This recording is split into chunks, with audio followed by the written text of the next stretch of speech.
Olá, pessoal. Hoje a gente vai falar sobre o sistema tributário na dimensão federativa, ou seja, a forma como a Constituição distribuiu as competências federativas e, particularmente, um aspecto dessa distribuição de competências, que é a repartição de receitas tributárias entre os entes da federação. Na verdade, a Constituição distribuiu tributos entre os entes. Alguns tributos podem ser objeto de instituição e cobrança por todos os entes da federação, União, DF, estados e municípios. Então, as taxas podem ser, por exemplo, cobradas por todos os entes na medida em que haja o serviço, o poder de polícia correspondente.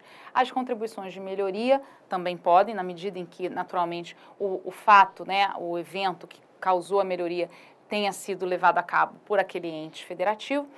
E todos os estados, todos os entes federados podem cobrar os impostos que receberam, as contribuições em relação ao custeio do sistema de previdência dos seus servidores, também é um tributo que pode ser cobrado por todos os entes, mas todos os demais tributos, quer dizer, as contribuições como regra, no caso, os entes compartilham apenas as contribuições em relação ao custeio da previdência dos seus servidores e IDF municípios têm agora a contribuição para a iluminação pública. Mas todas as outras contribuições, as contribuições sociais, de intervenção na ordem econômica ou de interesse de categorias profissionais econômicas, são da União. A maior parte dos impostos será da União. A União é que pode instituir, eventualmente, empréstimos compulsórios e a União é que pode criar, eventualmente, novos impostos também. Então, existe uma grande concentração de competências tributárias originárias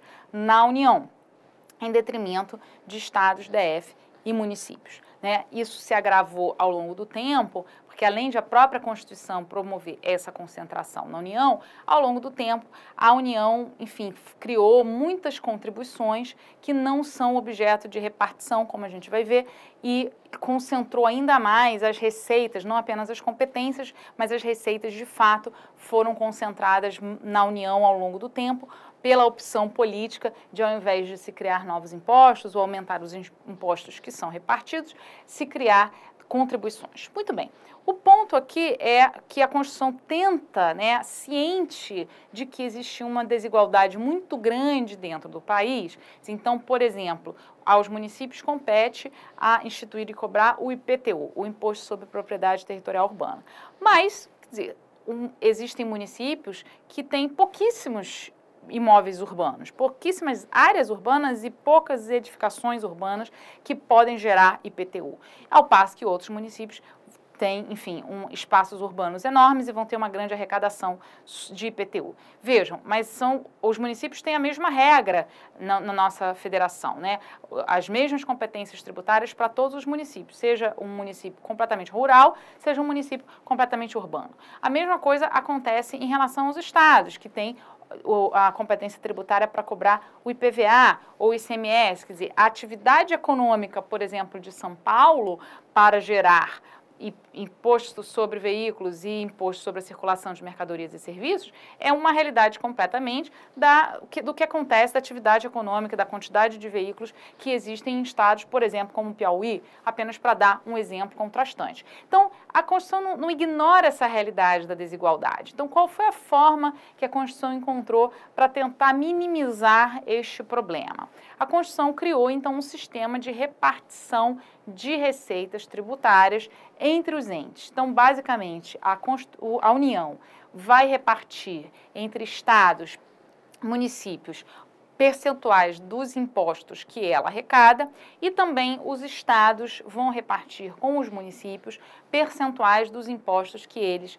arrecadam. Então, a entrada do recurso na União ou no estado não significa que todo esse recurso em relação aos impostos ficará com aquele ente que arrecadou. A Constituição prevê repartição obrigatória para os entes da União, para os estados e municípios, e dos estados para os municípios.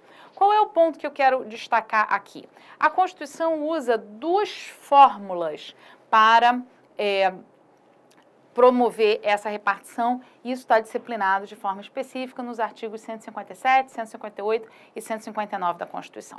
A Constituição usa duas fórmulas principais. Uma primeira fórmula, que a gente chama de repartição direta ou repartição econômica, adota um critério que distribui os recursos para os estados ou para os municípios em função da geração econômica que aqueles estados ou que aqueles municípios produziram, contribuíram para a existência do fenômeno econômico que deu origem ao tributo. Portanto, dizer, o imposto de renda, por exemplo, é repartido para estados em relação aos recursos que os estados pagam aos seus servidores, aos agentes públicos vinculados ao Estado. Então, sobre esses recursos que os estados pagam, é recolhido imposto de renda pela União, porque é competência da União, mas esse imposto de renda será devolvido, de certo modo, repartido para os estados que geraram essa arrecadação.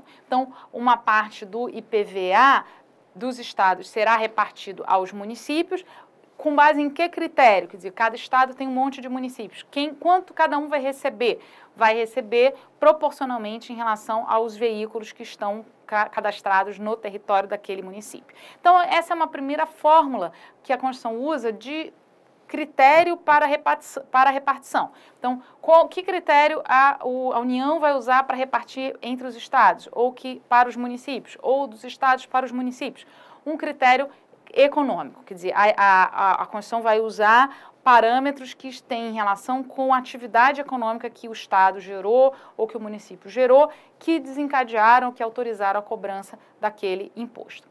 Qual é o problema desse critério? Nenhum problema, salvo que, em relação às desigualdades sociais e econômicas dos estados e dos municípios, ele não ajuda muito, na medida em que um estado que tenha, enfim, menos arrecadação, menos atividade econômica, vai gerar menos tributos federais e, portanto, vai receber menos. A mesma coisa em relação aos municípios. Então, o critério econômico, ele é importante, ele, digamos assim, ele recompõe aquilo que o Estado e o município gerou, mas ele não afeta de forma relevante ou não minimiza as desigualdades. Elas são preservadas na medida em que o critério é a própria atividade econômica que o ente desenvolve. Mas, para essa finalidade, num objetivo de minimizar essa desigualdade, é que a Constituição usa um segundo critério, que é o critério da repartição indireta ou, enfim, social, pelo qual o que a Constituição prevê é a União vai destinar um percentual de recursos para um fundo, o Fundo de Participação dos Estados e o Fundo de Participação dos Municípios, que a Constituição prevê, e esse fundo vai distribuir entre os estados e entre os municípios. E vai distribuir em função de que critério? E aí, o critério que a Constituição prevê e que a legislação vai disciplinar a partir dos parâmetros constitucionais não é mais um critério exclusivamente econômico. É um critério que vai usar, por exemplo, a população dos estados e dos municípios como parâmetro e a renda per capita inversa, ou seja, menor renda vai justificar uma fração maior e mais população vai justificar uma fração maior também dos recursos. Portanto, a ideia é que esses fundos vão promover uma repartição fundada mais nas necessidades dos entes e dos estados e dos municípios, sobretudo, em relação à sua população e à sua realidade econômica, e não propriamente ao fato econômico deles terem gerado ou terem contribuído com a atividade que se desenvolve nos seus territórios, o tributo que foi, afinal, arrecadado. Então, esses dois critérios, essas duas fórmulas, se coexistem em relação a determinadas hipóteses de repartição que a Constituição disciplina e eles acabam, enfim, a ideia, né, era produzir um maior equilíbrio das receitas entre os entes federativos.